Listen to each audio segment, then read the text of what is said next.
If you're familiar with Westclox in any capacity, then you've definitely heard of or seen the Style 8 Baby and Big Bens by Westclox. These oval ones here that were around, they started in 1964 and they continued in many different iterations, basically up until the 80s in one point or another. I've never seen one that's later than that.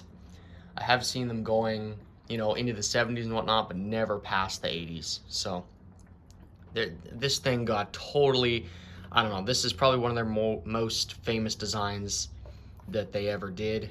It was definitely one that was running for a long time, and a ton of people like to rip the design off because of just how popular the whole thing was.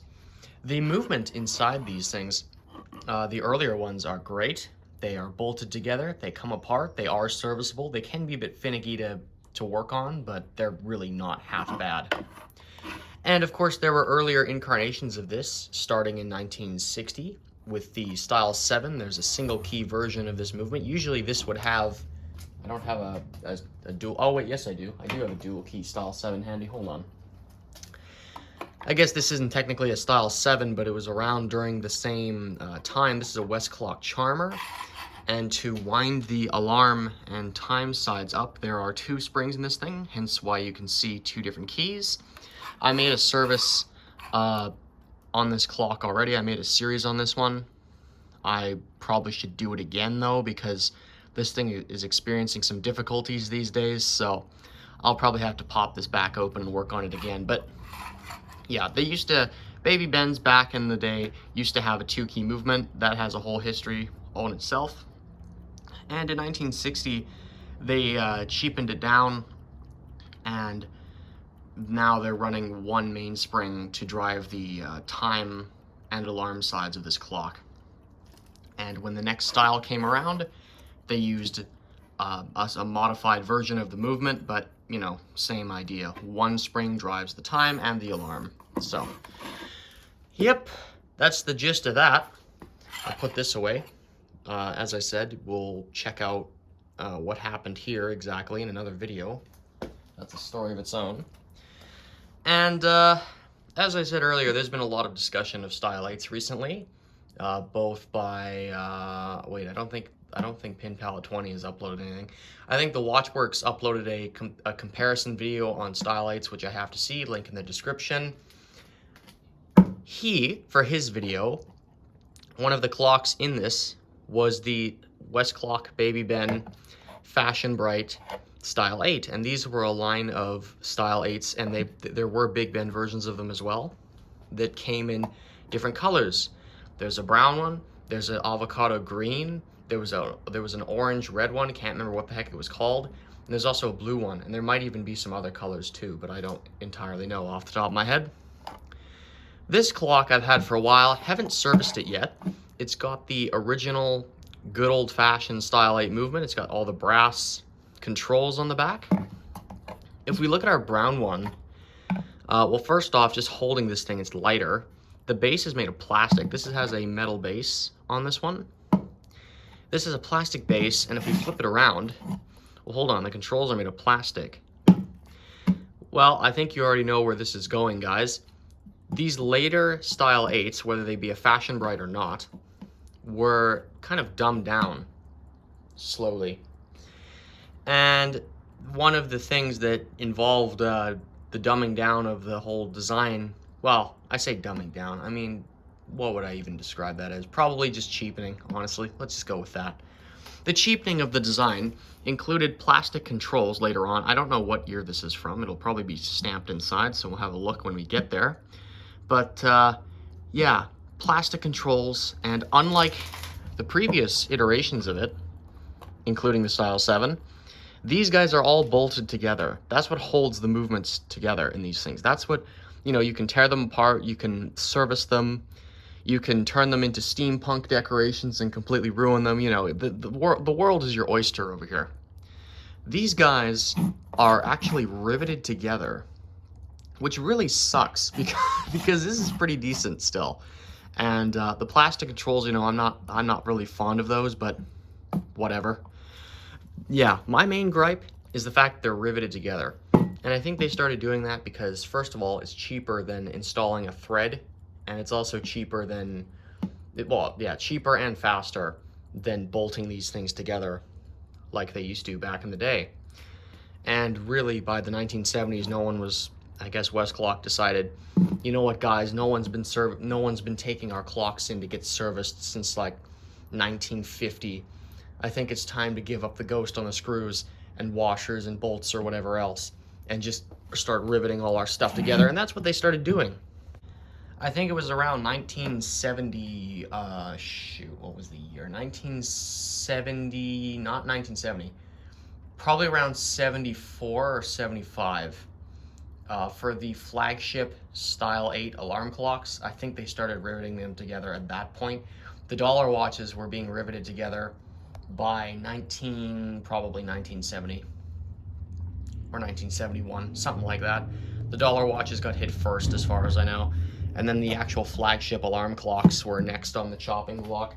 And you can see, like, any of the later, anything like the Big Ben Sculptura, you know, plastic controls, it's going to be riveted together. That key is not original. I stuck that in there. This clock has the same problem. It needs a service. Both of these do. Some people try and get around this by dumping them in a vat of some type of cleaner.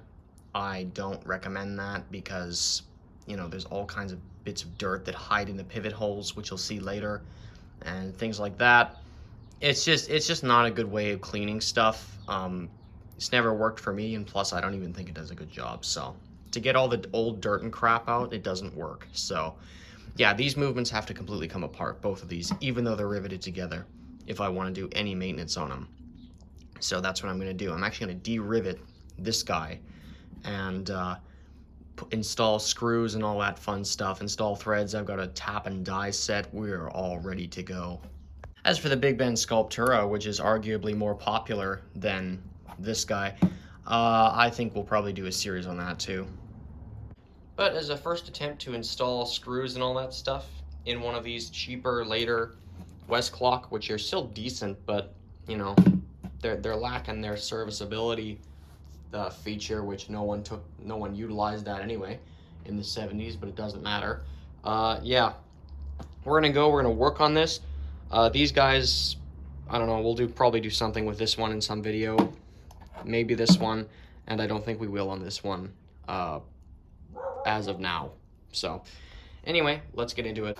So with these, all you have to do is unscrew the plastic key, or if you've got a brass version of this, yeah.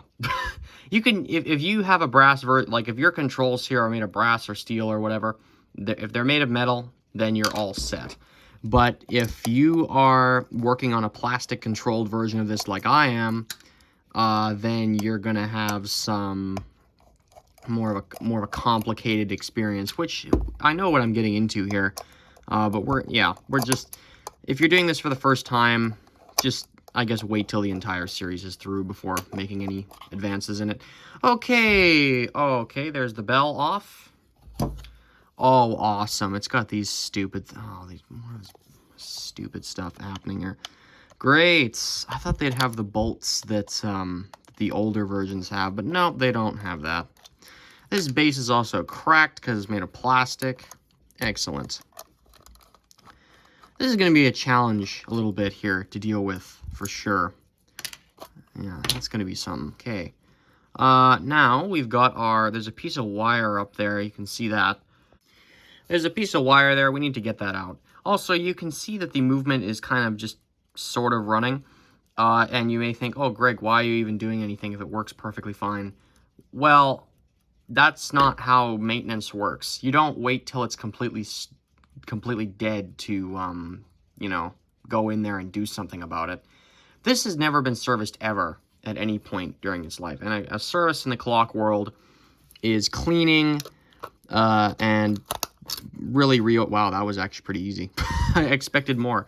Okay, I expected more of a fight there, but apparently not. Yeah, just take a big old flat blade screwdriver and go in there.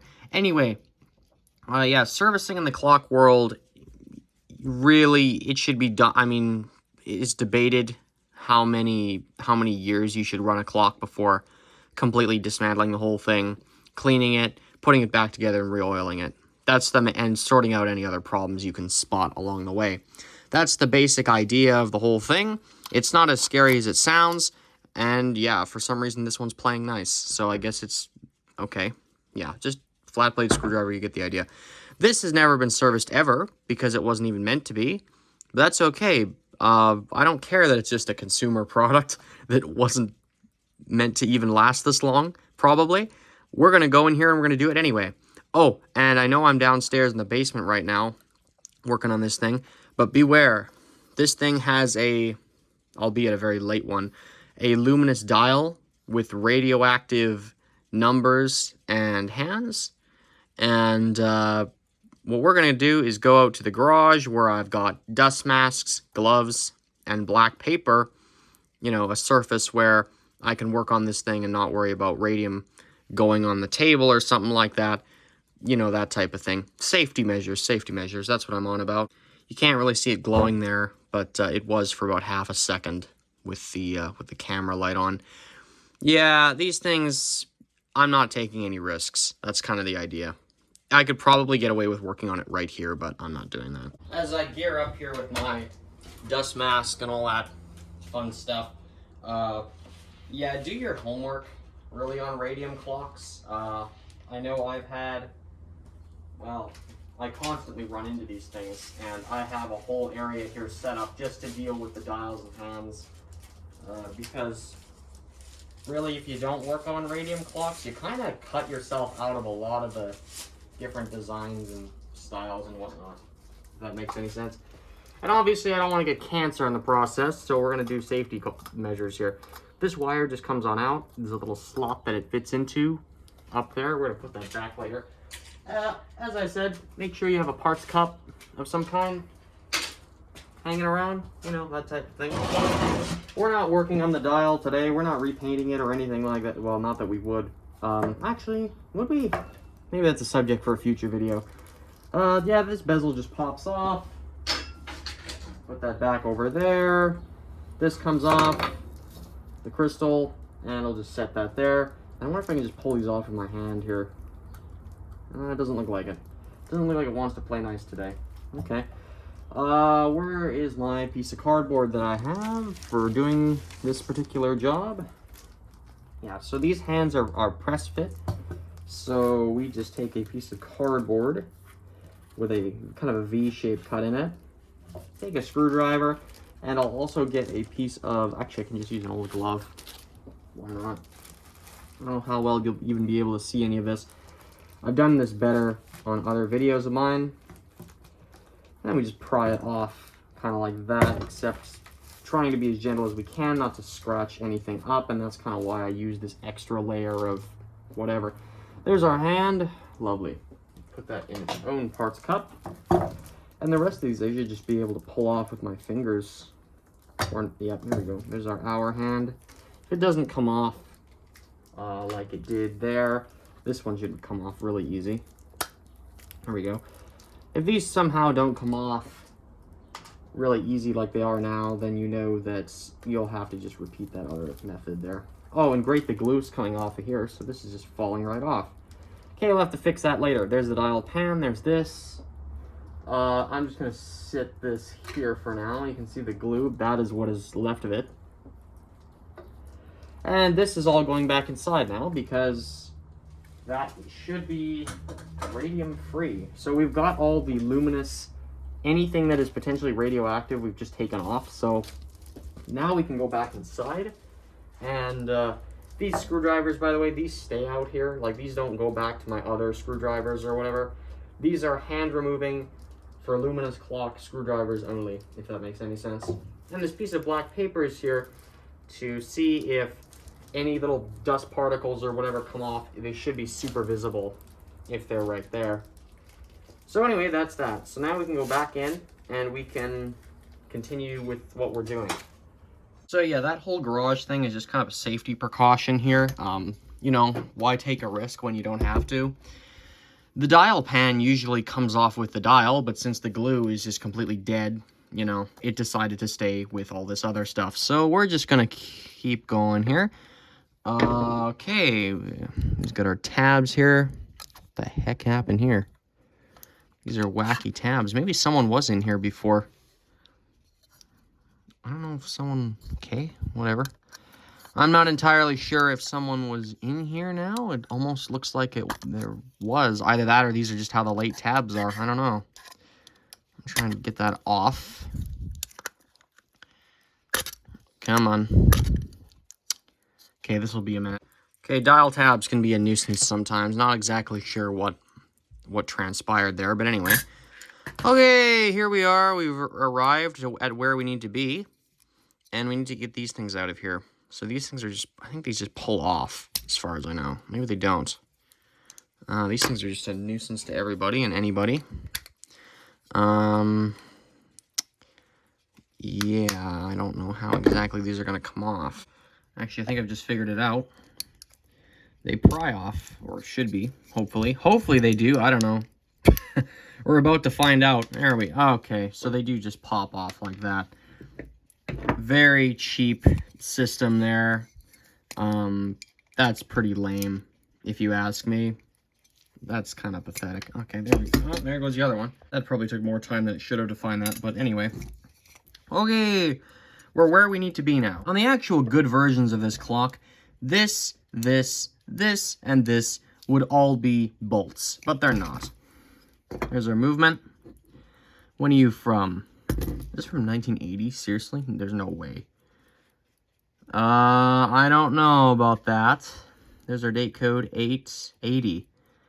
It might seriously be from 1980. I don't know on that front. I'm not even going to make an assumption there. But usually these date codes, you know, they try and tell you when this clock was made. I'm surprised they were even doing that this late in, to be honest with you. Really, because who the heck did they expect to come in here and even look at that? I don't know, maybe that was some kind of stock thing. I have no idea. Okay, so this is the part where we throw it in the vat of some kind of cleaning solution and call it a day. Nope, this is absolutely not that at all. Oh, I see someone like dabbed oil in this thing at some point. That's probably what they did. That's probably the only maintenance this thing has ever received in his life. Someone probably came in here and dabbed oil on every pivot. It's okay. Obviously, it's lasted this long. The bushing wear doesn't seem to be bad at all. I don't know. These movements, I will give them this. Even though the quality kind of went down, especially this late in, compared to their older counterparts, which, like, I'm not even talking about the single key version. I'm talking about the Style 66 movement, which was in the Westclox spur and all that kind of thing. This movement here was an attempt to combine Westclox Baby Ben with the kind of budget movement that they had, that they put in their just normal clocks that weren't flagship clocks. The Style 66 has its own story, but I think this versus the 66, this might actually be a better design because these stand up to wear better. These stand up to neglect better than the 66 does. Because there's tons of these that are riveted together. There's tons of these that are bolted together, both of which have never been serviced, and both of which are still running. So a 66 usually doesn't stand up to that as well and will stop generally. So now let's take our knobs off the back here. So this is fully coming apart, if I have anything to say about it, and the drill press will be involved. So everybody look the heck out, we're coming in. Oh, and you know what?